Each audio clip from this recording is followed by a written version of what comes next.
Olá, a paz do Senhor a todos. Estamos aqui mais uma vez para estudarmos mais uma lição da Escola Bíblica Dominical. Desta vez vamos estudar a lição 8, que traz como assunto o avivamento espiritual no mundo. O texto áureo diz o seguinte: E mediu mais 1000, e era um ribeiro, e eu não podia atravessar, porque as águas eram profundas, águas que se deviam passar a nado, ribeiro pelo qual não se podia passar. Ezequiel capítulo 47, versículo 5. Verdade prática. Somente por intermédio do movimento do Espírito Santo, o mundo pode experimentar o verdadeiro avivamento espiritual. Então, nesta lição nós vamos estudar o avivamento espiritual no mundo. Claro que inicialmente a gente vai ter como base, como princípio, as profecias de Ezequiel nos capítulos 47, aliás, no 37 e no capítulo 47 do seu livro. O objetivo da nossa lição de hoje, portanto, é explicar o avivamento no tempo do profeta Ezequiel. 2. Identificar os grandes avivamentos no mundo. E 3. Mostrar que os avivamentos mudam o rumo da história.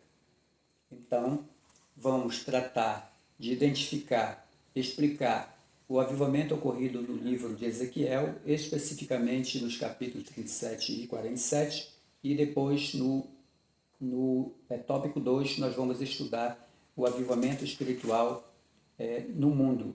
E depois, no terceiro, os avivamentos mudam a história. Muito bem. A nossa lição ela traz a seguinte introdução, primeiramente. O nosso comentarista diz assim: embora haja um contexto específico para a nação de Israel, essas duas imagens, ou seja, do capítulo 37 e do capítulo 47 de Ezequiel, podem ser aplicadas como paradigma do que Deus deseja fazer com o seu povo. Ou seja, trazer vida onde não há vida, manifestar o fogo santo onde há frieza espiritual e também avivar o que já está morto. Então nós vamos ver o que Deus fez e o que Deus pode fazer nos dias atuais através da manifestação do Espírito Santo na vida do cristão. Muito bem. Então, primeiramente, nós vamos ver o primeiro tópico, o avivamento no tempo de Ezequiel. E aí nós vamos ter as duas figuras. A primeira, a figura do Vale dos Ossos Secos, e a segunda, o Rio das Águas Purificadoras, que está no capítulo 47 de Ezequiel. Então, primeiramente, no subtópico primeiro, nós temos a calamidade e restauração de Israel. O comentarista diz o seguinte: o profeta Ezequiel alertou o povo a respeito dos duros juízos de Deus contra a desobediência e apostasia de Israel. Isso está registrado no capítulo 6, versículo 3 a 5, capítulo 8, versículo 1 e o capítulo 9, versículo 4. Ou seja, a profecia de Ezequiel adverte, demonstra sobre o quão duro é desobedecer, o quão duro é fazer apostasia com relação à fé no Deus verdadeiro. Diante de tão grande calamidade espiritual, o Senhor teve misericórdia, poupou o povo daquela destruição total e restaurou a nação eleita. Então o texto bíblico é esse que está em Ezequiel capítulo 36, versículo 21, que diz: mas eu os poupei por amor do meu santo nome, que a casa de Israel profanou entre as nações para onde foi.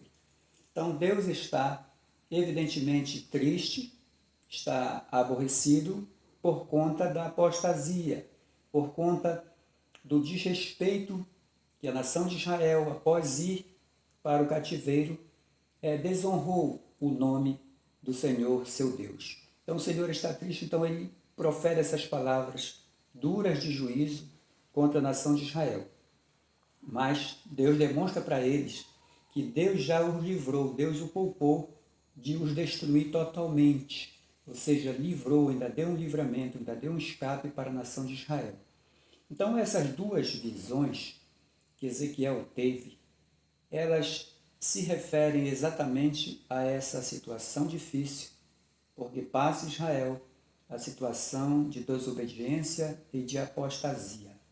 Ou seja, esse distanciamento de Israel em relação a Deus. Então, primeiro é a visão do vale dos ossos secos. O profeta é levado em visão para um vale onde ele encontra ali a visão que está diante dos olhos deles, é uma quantidade grande de ossos que estão ressecados, completamente secos. E aí o Senhor mostra para ele, pergunta para ele se é possível aqueles ossos secos retornarem à vida. E aí ele diz que o Senhor sabe, né? O Senhor tem o conhecimento, então ele tem o poder também. E aí o Senhor manda ele profetizar para aqueles ossos que o Senhor vai restaurar as suas vidas. Então o Senhor diz o seguinte, olha, essa visão era uma representação do estado espiritual do povo de Israel. Para esse povo, Deus ordenou Ezequiel a profetizar sobre os ossos secos. Capítulo 37, versículo 4 e 5. Diz assim, havia uma promessa ali de um grande avivamento nacional. Depois de profetizar, Ezequiel contemplou um grande milagre na sua visão. Qual foi esse milagre? É que ele profetizou para que eles voltassem, para que os músculos voltassem, para que a carne voltasse sobre os músculos e também a pele voltasse àqueles ossos. E é isso que vai acontecer. Depois de profetizar, Ezequiel contemplou um grande milagre em visão. O que foi que aconteceu? Ele diz assim, e profetizei como me deu ordem. Então o Espírito entrou neles e viveram e se puseram em pé um exército grande em extremo. Na leitura bíblica, nós temos no versículo 9 do capítulo 37, que ele diz, e ele me disse, né, o Senhor falando para Ezequiel, profetiza ao Espírito, profetiza ao Filho do Homem, e dizem ao Espírito, assim diz o Senhor Jeová, vem dos quatro ventos, ó Espírito, e assopra sobre estes mortos para que vivam. Diz, e profetizei como ele me deu ordem. Então o Espírito entrou neles e viveram, e se puseram em pé um exército grande em extremo.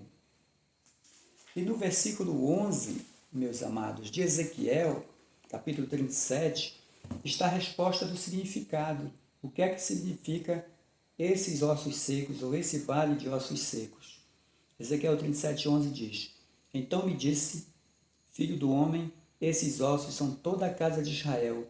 Eis que dizem, os nossos ossos se secaram, e pereceu a nossa esperança. Nós estamos cortados.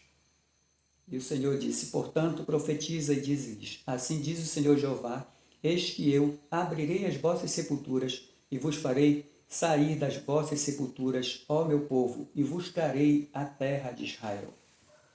É evidente que o Senhor está falando e Ezequiel está profetizando no tempo do exílio. E o povo está disperso nas diásporas. O povo está distante da sua terra. E ele se lamenta. E ele faz essa lamentação dizendo que os seus ossos estão secos, ou seja, já estão sem esperança.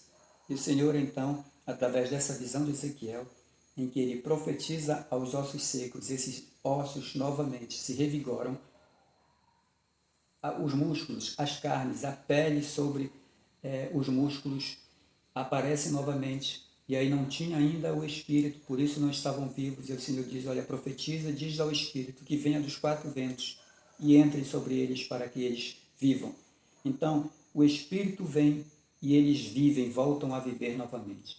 Então, o Senhor está dizendo que da mesma forma como aqueles ossos secos retornaram à vida na visão de Ezequiel, também a nação de Israel, que está se sentindo morta, está se sentindo ressequida, sem esperança, Deus vai voltar a vida a Israel e vai trazer novamente para a sua terra, para a sua pátria.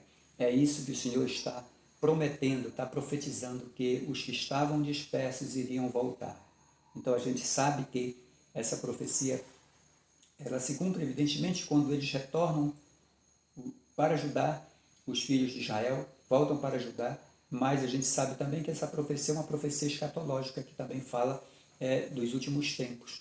E a gente sabe que no período de Jesus, no ano 70, Israel sofreu também uma nova batida, um novo ataque, e eles se dispersaram pelo mundo. E em 1948, com a criação do Estado de Israel, evidentemente que o povo de Israel voltou novamente para a sua pátria. Mas naquele momento se referia àquele estado de tristeza que eles estavam vivendo, e Deus profetiza que eles voltariam novamente à sua terra. Deus ressuscitaria eles, tiraria eles da cova. Então, é uma profecia do Espírito, ou seja, que o Espírito entra e gera vida, né? Então, nós podemos aplicar para os nossos dias, evidentemente, essa profecia, ou seja, que quando o Espírito chega, o Espírito é gerador de vida, o Espírito transforma o ambiente, por onde ele passa, ele gera vida, e é assim que acontece com todo ser humano, né? Se Deus tirar o Espírito de vida, evidentemente que a pessoa deixa de ter vida, mas vindo o Espírito de Deus na vida do homem, o homem renasce novamente, nasce novamente, e Jesus faz essa analogia lá, quando ele está falando, tanto com o Nicodemos, quanto com a mulher samaritana. Então, a segunda visão de Ezequiel, que está no tópico 2, no subtópico 2, 3 da nossa lição, fala sobre o rio das águas purificadoras, que está no capítulo 47. O profeta Ezequiel viu um homem que possuía um cordel de medir nas mãos, com o qual mediu uma distância de 1000 côvados, ou seja, ele vai fazendo a medição de 1000 côvados. Então, quando a gente lê o texto do capítulo 47 de Ezequiel, nós verificamos que ele está tendo uma visão, primeiramente, do templo, que o Senhor apresenta para ele, e depois, nesse outro momento aqui, ele é levado por esse guia e rodeia o templo. Depois ele percebe que uma fonte de água começa a jorrar ali do templo. E ele vai descendo, vai indo, estas águas elas vão crescendo. E aí, essa pessoa, né, que tem o cordel na sua mão de medir, ele começa a medir e vai levando Ezequiel, ao mesmo tempo, para caminhar sobre essas águas. Então, no primeiro momento, 1000 côvados, ele atinge as águas, atinge nos seus tornozelos. Quando mede mais 1000 côvados, as águas já atingem os joelhos. Mais 1000 côvados, as águas atingem já os seus lombos. E quando mede mais 1000 côvados, Ezequiel já não consegue sentir o chão, sentir a terra, o solo abaixo dele. Então ele já está flutuando, porque as águas já estão grandes. Então ele não consegue mais tocar o chão, então é preciso ele nadar para poder atravessar o rio. Então é dessa forma que Deus faz com que ele sinta a extensão e a profundidade dessas águas. Essas águas que por onde elas vão passando, vai gerando vida à natureza. As árvores frutíferas vão se manifestando.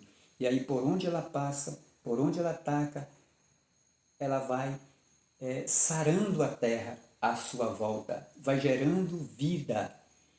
E essa figura da água também representa o Espírito Santo, porque na Bíblia a água é também um símbolo representativo do Espírito Santo. Jesus disse que quem não nascer da água e do Espírito não pode ver o reino de Deus. Então, da mesma forma como o Espírito Santo ele gera vida nas pessoas, da mesma maneira também a água ela produz vida. Então, por isso que ela é um símbolo muito especial, muito apropriado para o Espírito Santo. Então, ela fala de avivamento espiritual, a água, né? Essa profecia de Ezequiel, que ela sai, essa fonte de água, ela sai gerando vida. Também Jesus Cristo disse que o seu evangelho, a sua palavra, quem ouve, quem acredita, quem crer nele, do seu interior fluirão rios de água viva. Água, fonte que brota, que vai gerar vida eterna na vida das pessoas. Então, essas duas profecias, apesar de, claro, seu contexto revelar que elas se aplicam diretamente à nação de Israel, mas nós podemos aplicar a manifestação do Espírito Santo na vida do cristão, na vida do crente, porque o Espírito Santo chega e ele gera a vida, ele transforma vidas, ele sara as feridas, sara as enfermidades, ele dinamiza a vida da igreja e assim a igreja prospera, a igreja cresce, a igreja ganha almas para o reino de Deus. Muito bem. Então, o segundo tópico vai falar sobre os grandes avivamentos no mundo. Vejam que nas lições anteriores nós já falamos sobre o Pentecoste, o que ocorreu ali em Atos capítulo 2, onde a promessa de Deus, a promessa de Jesus, ela se cumpre na vida dos discípulos, os primeiros cristãos ali em Jerusalém. Então o Espírito Santo desceu de uma forma gloriosa, avivou a igreja, restaurou a igreja, e eles, cheios do Espírito Santo, saíram para pregar o Evangelho, para anunciar as boas novas de salvação. E essas palavras deles eram impactantes, que aonde ela chegava, ela causava transformação de vidas, e muitas pessoas receberam Jesus Cristo na sua vida, aceitaram, tiveram seus corações compungidos e não resistiram à mensagem da pregação do Evangelho. Então, o Evangelho foi propagado naqueles primeiros tempos da igreja cristã, sob o poder, sob a unção, a autoridade do Espírito Santo na vida dos discípulos. A igreja cresceu e muito. E nós dizíamos naquela altura que a promessa do Espírito Santo não era apenas para aqueles dias, não era apenas para a igreja apostólica. Ali, na verdade, trata-se do início da manifestação do derramamento do Espírito Santo na vida da igreja, mas é uma promessa que perduraria por todo o tempo, por toda a história da igreja cristã e até Jesus voltar. Então, a igreja, ela prosseguiu a sua jornada.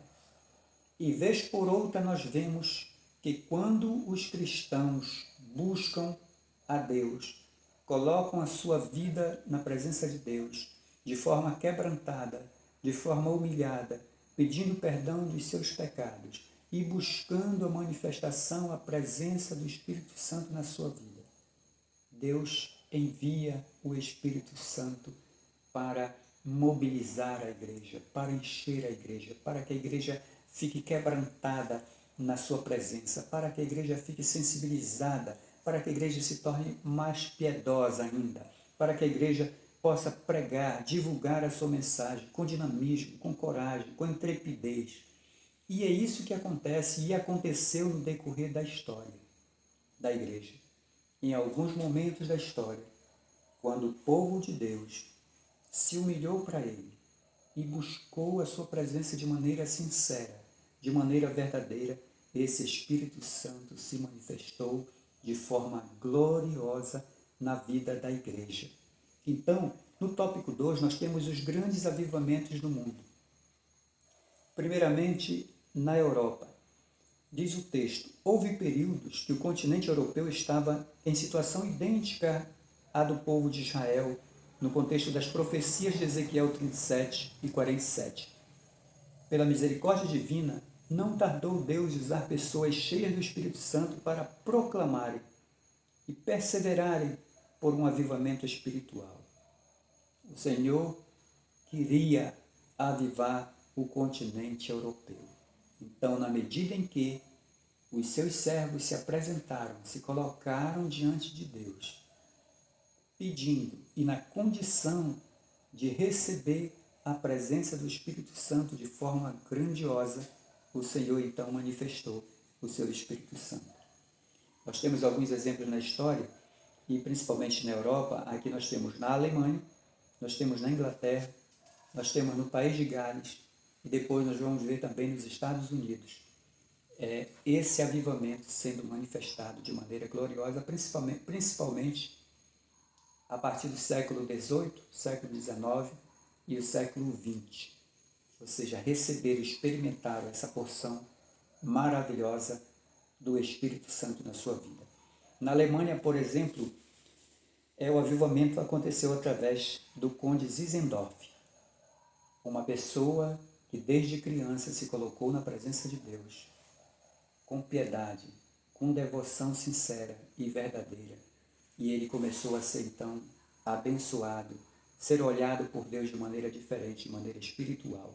Diz a nossa lição seguinte: por volta de 1722, o conde Zinzendorf liderou os morávios num fervor missionário que se espalhou pelo continente europeu e chegou à América. Com a sua ênfase na religião do coração, houve um grande despertamento na busca do poder de Deus, principalmente voltado para as missões mundiais. O Zinzendorf, ele nasce em Dresden, na Saxônia, em mais de 1700.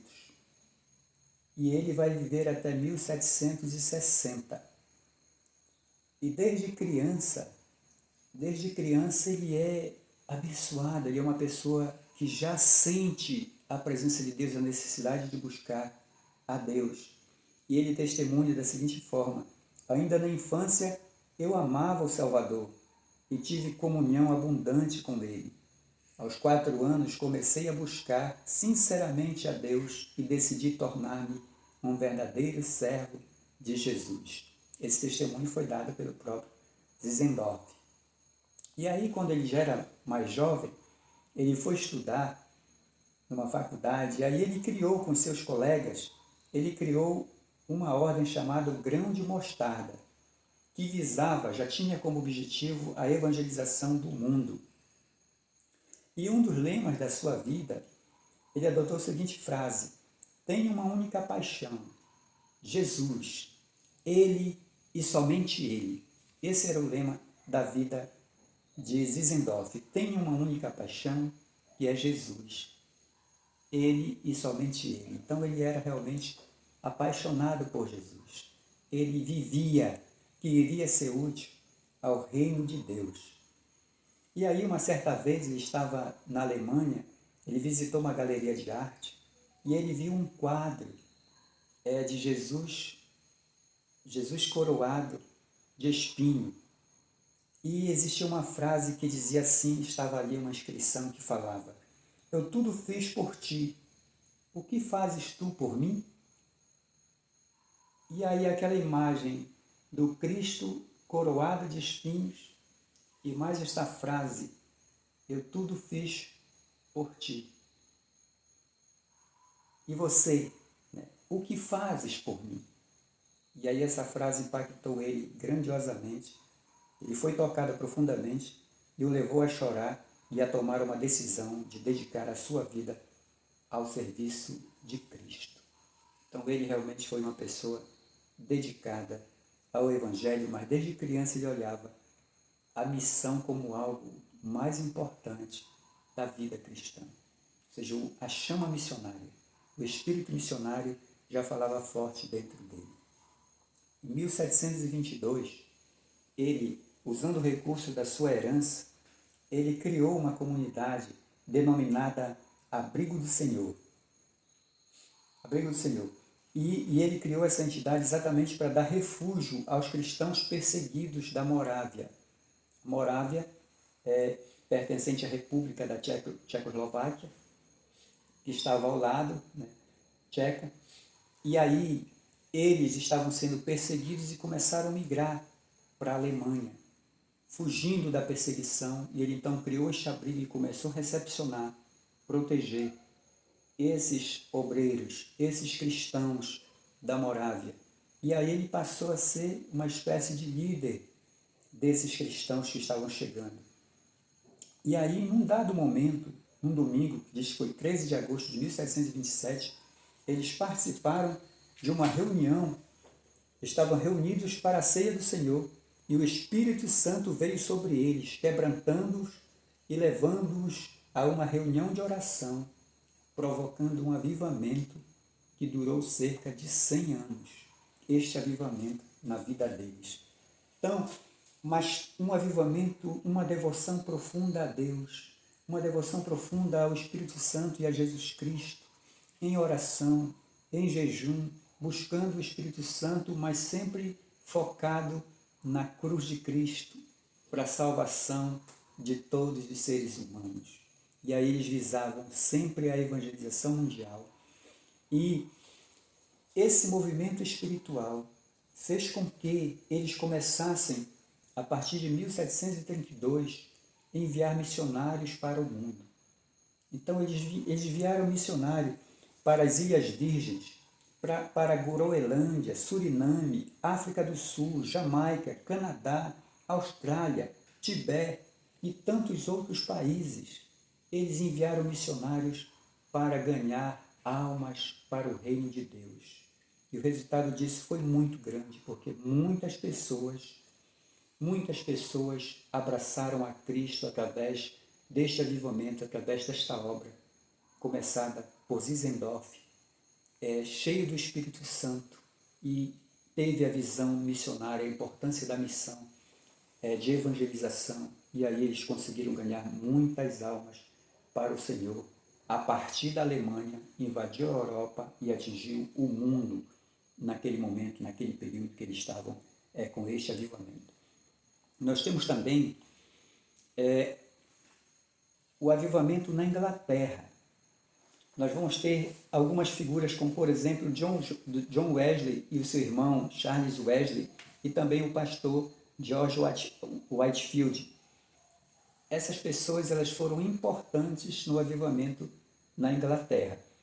A nossa lição diz assim: por volta de 1740, John e Charles Wesley e George Whitefield atuaram com grande fervor missionário, buscaram o poder de Deus na unção do Espírito e pregaram contra o formalismo sem poder nas igrejas daquele tempo.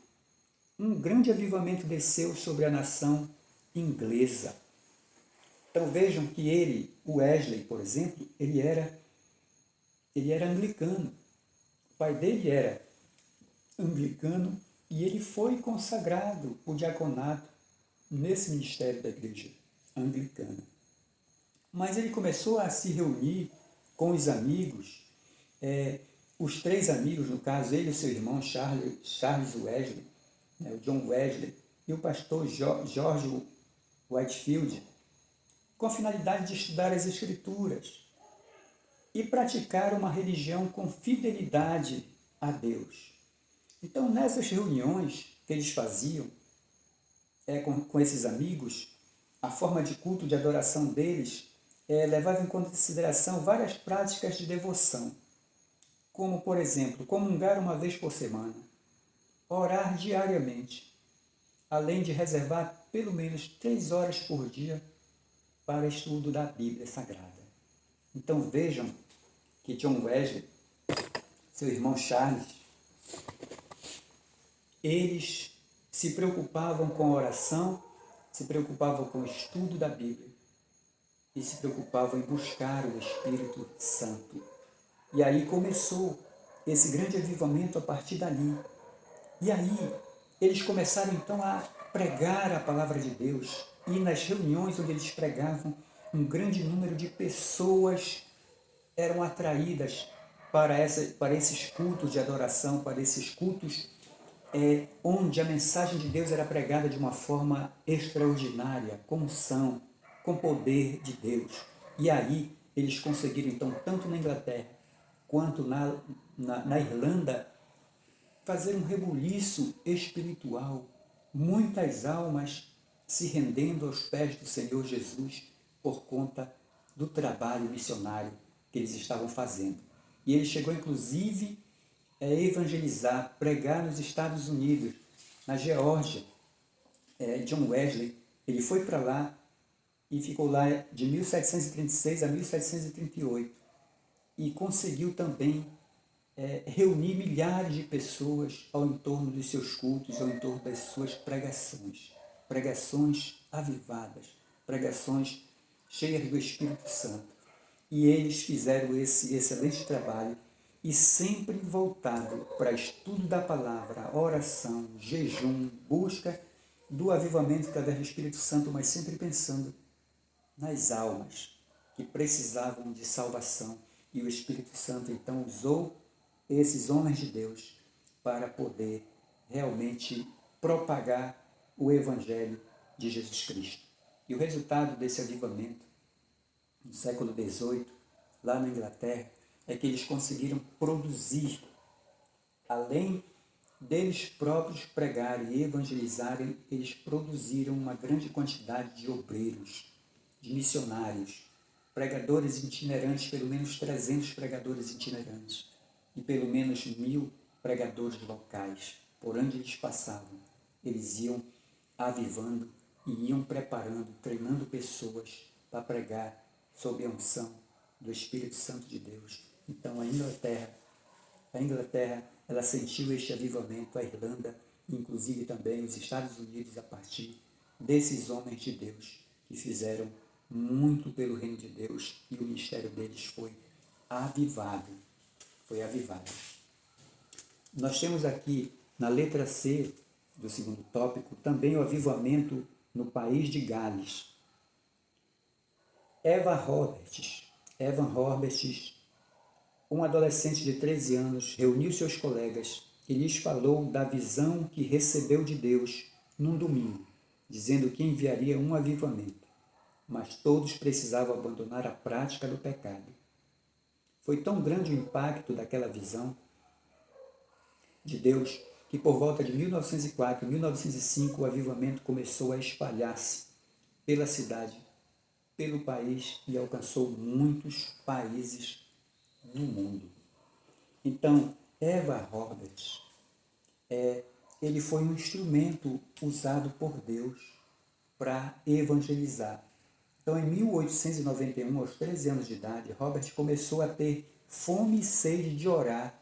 Por duas coisas importantes Robert orava: para que Deus o enchesse do seu Espírito Santo e, segundo, para que Deus mandasse um avivamento ao seu país de Gales, um reavivamento do país de Gales. Então, Robert ele foi usado por Deus porque ele tinha esta visão de que Deus, ele precisava do Espírito Santo e o país dele precisava ser invadido, ser tomado pelo Espírito Santo. Então, ele não perdia isso em conta. Então, em 30 de outubro de 1904, durante o culto, Robert teve uma visão dos seus amigos de infância e entendia que Deus estava falando para ele voltar para a sua casa e evangelizá-los. Ele estava entrando para começar o curso do seminário quando ele recebeu esse chamado, essa revelação de que ele deveria voltar para a sua cidade e pregar para os jovens de sua igreja. E ele, entendendo ser uma revelação de Deus, ele se volta novamente para a sua cidade e vai pregar aos jovens de sua igreja. E começa então um trabalho evangelístico, porque ele ensinou uma lição simples que ele começou a ensinar, claro, sendo orientado pelo Espírito Santo. Ele ensinou a orar, os seus jovens oraram da seguinte forma: envia o Espírito Santo agora, em nome de Jesus. Veja essa oração curta que Robert fazia e ensinava os jovens da sua igreja a fazer. Senhor, envia o Espírito Santo agora, em nome de Jesus Cristo. Então essa oração simples foi ensinando e o povo se devotando. É claro que, juntamente com essa oração, ele tinha alguns ensinamentos que ele passava, alguns princípios que eram necessários que eles cumprissem. Por exemplo, ele aconselhava a confissão aberta de qualquer pecado não confessado, que as pessoas pudessem confessar os seus pecados. Ele ensinava também que a confissão de Cristo abertamente, todos deveriam confessar Cristo nas praças, nas ruas, diante das pessoas, não tivessem vergonha. E também ele pregava a necessidade de obedecer prontamente tudo o que o Espírito Santo ordenava, o que o Espírito Santo orientava. E também o abandono de qualquer ato duvidoso. Então, com esses 4 princípios, com essas 4 orientações de vida, ou seja, confessar Jesus publicamente, confessar os pecados não confessados, abandonar qualquer ato duvidoso e a necessidade de obedecer o Espírito Santo sobre todas as suas orientações, e mais oração, mais jejum. Então essas pessoas começaram a buscar, então elas começaram a ser avivadas, impactadas. Os cultos continuavam todos os dias e o fogo do avivamento começou a espalhar-se pela região. Então os cultos deles começaram a ser cultos abençoados, cultos avivados, cultos cheios do Espírito Santo. E aí esses cultos se repetiam diariamente, os cultos iam acontecendo e iam se enchendo do Espírito Santo. Desse pequeno começo, um grande avivamento começou a varrer o norte do país de Gales, graças à obra desses homens, principalmente de Evan Roberts. O avivamento resultou na conversão de muitos jovens que logo se empenharam na obra de evangelização.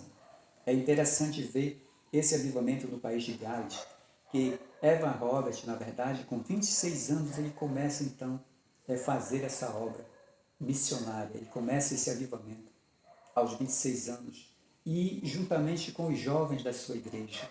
E até também os adolescentes, crianças, são usadas por Deus na obra da evangelização. Então é um movimento jovem, predominantemente jovem, mas que alcança também os adultos, alcança os anciãos, mas ele parte dessa juventude que realmente resolveu obedecer a Deus, resolveu pedir perdão dos seus pecados, resolveu se aproximar de Deus, pedindo graça, pedindo a descida, manifestação do Espírito Santo. Então eles causam um reboliço espiritual na vida da igreja daquela época.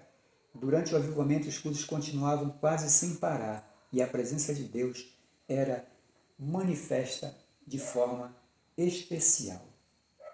Então, dizem os historiadores, os que escreveram sobre o assunto, que os efeitos do avivamento se estenderam muito além dos cultos e reuniões de oração.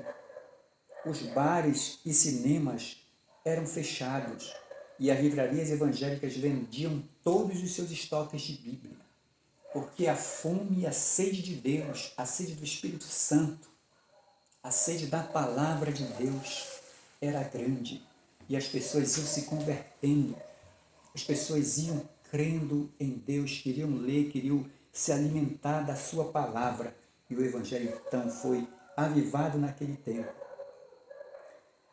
O avivamento tornou-se manchete nos principais jornais do país. Ou seja, eles divulgavam porque era grande os acontecimentos, os efeitos daquele avivamento que estava sendo causado no país de Gales. Esse avivamento não durou muito tempo, durou cerca de 9 meses, mas salvou milhares de vidas para o reino de Deus. Ou seja, Deus abençoa, Deus quer avivar a sua igreja, Deus quer avivar o seu povo e anda em busca de pessoas que realmente se submetam a Ele, que procurem com desejo, com vontade, que o Espírito Santo desça, que o Espírito Santo se manifeste na sua vida. E nós estamos vivendo hoje um princípio de avivamento na Igreja de Deus. Eu tenho certeza que Deus vai avivar a sua obra, Deus vai avivar a sua igreja, Deus vai avivar o seu povo, Deus vai derramar o Espírito Santo novamente na sua igreja para ampliar, alcançar, enquanto o inimigo está numa ofensiva. O Espírito Santo vai se manifestar por uma contraofensiva contra as hostes infernais do maligno. E eu tenho certeza que a Igreja do Senhor, mais uma vez, vai sair vitoriosa dessa luta.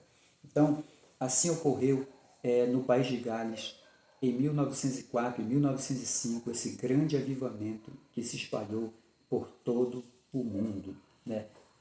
Por todo o país de Gales e também parte da Europa. Esse avivamento chegou. Nós temos também o avivamento nos Estados Unidos. Diz o nosso texto da lição, Deus também queria avivar os Estados Unidos da América. Por isso houve vários avivamentos na grande nação americana. Charles Finney foi usado por Deus para um grande despertamento espiritual. Teve grande influência de G. Campbell Morgan, do movimento de vida profunda, que pregava um viver pleno na presença de Deus, contra uma vida morna que dominava muitas igrejas evangélicas naquele tempo. Então, Finney, ele nasceu em 1792 e morreu em 1875. Portanto, século XIX é quando ele vai realmente colocar após a sua conversão, colocar a sua vida diante de Deus. Ele vai ser convertido, ele diz no seu testemunho que foi num domingo de 1821 que assentei no coração resolver o problema sobre a salvação da minha alma e ter paz com Deus. Ele confessa isso. Em 1821 ele se converte. E a conversão de Finley e o seu imediato batismo no Espírito Santo, conforme ele conta na sua biografia, são de fato impressionantes. O amor a Deus, a fome de sua palavra, a unção para testemunhar e anunciar do Evangelho vieram sobre ele no dia em que ele entregou a sua vida para Jesus. Ou seja, uma vida que começou já no Evangelho, uma vida cheia do Espírito Santo, fome da palavra, sede do Espírito Santo, sede de evangelizar. Enfim, ele queria ganhar almas para o reino de Deus. Ele que era advogado, ele então abandonou essa profissão para ficar exatamente, trabalhar na obra de evangelização. O culto, a forma como eles trabalhavam, e eles prestavam o culto, a adoração ao Senhor, também era impressionante, mas era de maneira simples. Os meios empregados eram simplesmente pregação, culto de oração, muita oração em secreto, intensivo evangelismo pessoal e cultos para a instrução dos interessados. Ou seja, os elementos básicos, culto, pregação, oração secreta, e ele confessa ainda que também praticava o jejum.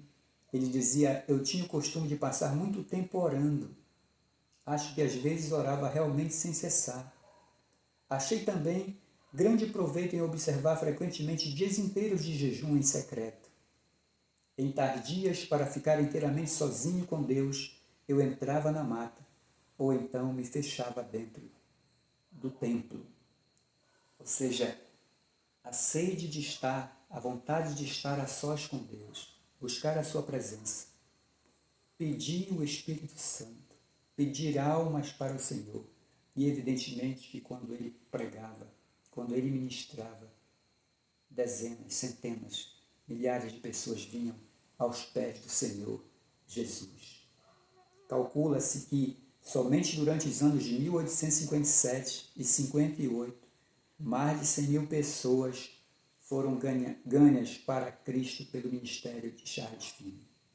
Um homem realmente usado por Deus.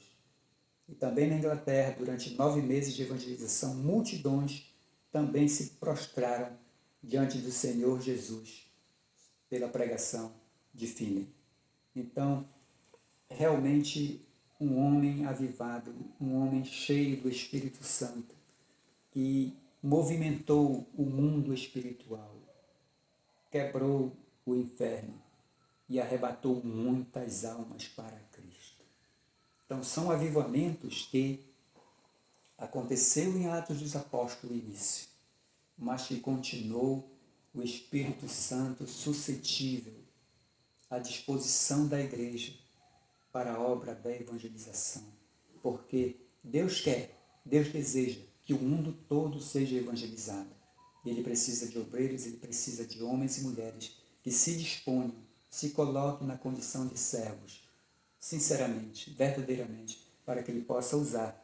E então, quando as pessoas fazem isso e buscam a presença do Espírito Santo, Deus envia o Espírito Santo para encher essas vidas, como nós estamos vendo nestes exemplos, que Deus usou esses homens de Deus para reavivar uma região, para reavivar um país e influenciar o mundo com a pregação da palavra de Deus. Agora vamos ver no subtópico 3, as raízes do avivamento pentecostal. Ou seja, o movimento pentecostal que nós temos hoje, como foi que ele surgiu, como foi que ele apareceu. Então, no ano de 1900, Charles Fox Parham, obreiro leigo e pregador itinerante, resolveu fundar o chamado movimento de fé apostólica. Então, Parham vai fundar o movimento de fé apostólica. Com o propósito de preparar obreiros leigos para evangelizar, ele fundou o Instituto Bíblico Bethel College, na cidade de Topeka, Kansas, nos Estados Unidos. E aí o que ocorre? Ele cria esse seminário, esse Instituto Bíblico, e aí quando os seus alunos estão estudando o livro de Atos, especialmente o capítulo 2, eles são tomados pelo Espírito.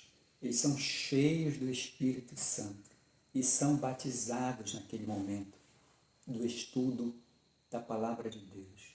Ou seja, eles viram o acontecimento e tiveram fé, creram que aquele batismo, aquele derramamento do Espírito Santo não era só para o tempo apostólico, não era só para os primeiros discípulos, não, mas a promessa era para todos os que ainda iam crer, como disse o apóstolo Pedro no seu discurso, após o derramamento do Espírito Santo. Então basta crer para receber. Então eles creram e receberam o batismo no Espírito Santo, ou seja, a promessa de Atos. Em 1901, diz o nosso comentarista, que em Houston, Texas, o pastor negro, filho de escravos da Louisiana, William Joseph Seymour, pertencente a um grupo Santidade, ele foi atraído pelo movimento da fé apostólica, que foi iniciado por Parham. Ele ali foi batizado com o Espírito Santo, com a evidência das línguas estranhas. Vejam só que esta pessoa, William Seymour, ele foi impactado. Ele aderiu ao movimento da fé apostólica e creu no batismo com o Espírito Santo e foi batizado. Foi cheio do Espírito Santo e falou em outras línguas. Vejam então o milagre de Deus, a manifestação do Espírito Santo, a promessa do Espírito Santo sendo mais uma vez concretizada, sendo cumprida, sendo efetivada na vida do crente, na vida da igreja. Então, nesse ano de o ano de 1901, portanto, é considerado o ano inicial do movimento pentecostal moderno. Em 1906, Seymour se transferiu para a Califórnia e ali começou a pregar a mensagem pentecostal na sua própria casa. Mas acontece que logo a mensagem do Espírito Santo foi atraindo pessoas e a sua casa ficou pequena. Então ele teve que procurar outro espaço para poder congregar o pessoal que estava vindo, procurando por ele, pela sua mensagem, pela sua pregação. Então ele descobre um prédio retangular que estava abandonado na rua Azusa, 312, em Los Angeles. E ali ele fundou a Missão Evangélica da Fé Apostólica, começando dessa forma o movimento denominado Avivamento Pentecostal do século XX, que impactou o mundo inteiro. Então, assim começou o embrião do movimento pentecostal, como nós conhecemos, que cresceu, se expandiu no mundo todo. E semana que vem, na próxima aula, nós vamos estudar o avivamento pentecostal no Brasil. Então, nosso terceiro tópico, já caminhando para o encerramento, os avivamentos mudam a história.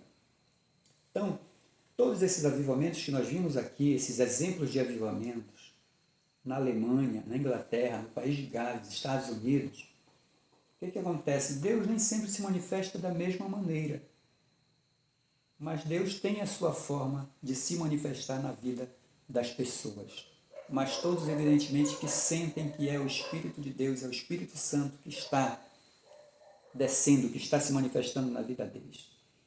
É consenso entre os estudiosos a informação de que os maiores avivamentos no mundo trouxeram impactos profundos na política, na economia e na cultura. E aí ele cita apenas um exemplo aqui para a gente, para mostrar esse impacto. Ele diz, poderíamos citar inúmeros exemplos, mas fiquemos com um que ocorreu entre os pentecostais nos Estados Unidos. Num contexto da tragédia do racismo naquela nação, mesmo entre igrejas históricas, foi possível contemplar, perceber pessoas que eram vítimas durante séculos dos conflitos raciais, cultuando ao Senhor, falando em línguas estranhas e se alegrando no Espírito Santo. Só o verdadeiro avivamento espiritual remove o pecado da divisão de qualquer espécie. Então, mesmo com o coração sofrido, as pessoas cheias do Espírito Santo podiam se congregar, podiam cultuar a Deus, vivendo o batismo com o Espírito Santo e esquecendo diferenças raciais. Isso porque o Espírito Santo, ele une pessoas. Deus, ele une pessoas e não faz acepção de pessoas. É assim que ocorre. Então, o Espírito Santo, o avivamento, ele impacta o mundo. E o que acontece com a geração depois do avivamento? O que aconteceu com essas gerações após os avivamentos? Que aconteceu, que nós já vimos. Diz o comentarista o seguinte: também é consenso que em várias partes do mundo os avivamentos provocaram mudanças nas igrejas. Mas, admite ele, infelizmente não perduraram. Em muitos lugares a chama cresceu, avançou, mas depois se apagou. Ele diz: os instrumentos de Deus que incendiaram nações passaram, morreram. E aí o que aconteceu? Os seus sucessores não tiveram o mesmo ímpeto em manter o fogo aceso. Então Deus usa pessoas de uma época, de uma geração, mas depois outras pessoas podem não ter sentir a mesma necessidade, o mesmo interesse de buscar o Espírito Santo e continuar o movimento pentecostal, o movimento do Espírito Santo. O Deus de John Wesley, Charles Finney e de William Seymour é o mesmo, ou seja, é o mesmo que continua no nosso meio. Ele não mudou. Mais do que nunca precisamos sentir a mesma necessidade que esses homens de Deus sentiram em ter em seus tempos para buscar um verdadeiro avivamento espiritual nas igrejas da atualidade. O Espírito Santo deseja avivar o seu povo. Então Deus não mudou. O Espírito Santo não mudou. O que mudam são as pessoas. São as disposições das pessoas que não se colocam, não buscam a unção, não buscam a descida do Espírito Santo. E a Bíblia ensina qual é a receita. A receita é: se o meu povo se humilhar, se chegar a Deus, buscar a sua face, buscar a sua presença e consertar os seus maus caminhos e buscar a minha face, ou seja, eu virei para ele e sararei a sua terra. Então Deus quer sarar a terra. Deus quer novamente se aproximar do seu povo. E é necessário que o seu povo se abstenha, se desfaça, se desapegue dos seus maus caminhos, dos seus erros, das suas falhas, dos seus pecados. A Bíblia diz que os nossos pecados fazem separação entre nós e o nosso Deus. Então, a gente precisa largar aquilo que está atrapalhando a nossa vida, o nosso relacionamento com Deus e buscar a sua face, se humilhar, colocar a nossa vida, a nossa alma quebrantada na presença de Deus, que por certo o Senhor pode fazer. Então nós acreditamos ainda num grande avivamento que Deus tem para realizar antes da volta do Senhor Jesus. Essa é a nossa esperança, essa é a nossa fé. Então o batismo, a promessa que aconteceu em Atos dos Apóstolos, ela continua vigente hoje, que Deus quer derramar do seu Espírito sobre a sua igreja. E eu tenho certeza que Ele fará isso, porque a igreja do Senhor está cada vez mais se voltando para Deus, pedindo a manifestação do Espírito Santo de Deus na vida da igreja, para que o Evangelho mais rapidamente possa se propagar pelo mundo e Jesus Cristo volte para buscar a sua igreja. Que Deus em Cristo nos abençoe e até a próxima aula, se assim Ele nos permitir.